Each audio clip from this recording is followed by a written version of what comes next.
C R પાટીલે અમને શું ચેલેન્જ મારવાની? તમે કહો. અમે નાના માણસો છીએ, સામાન્ય પાર્ટી છે, સામાન્ય ઘરના છીએ. અમે કોઈ બહુ મોટા કદાવર નેતા નથી.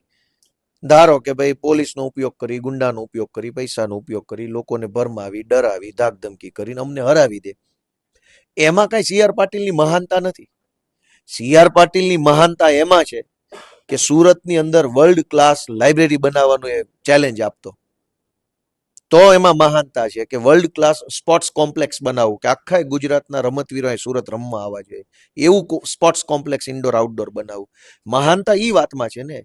અમને હરાવી દેવાની ચેલેન્જમાં શું સી આર પાટીલને મહાનતા છે? પબ્લિકનો શું ફાયદો?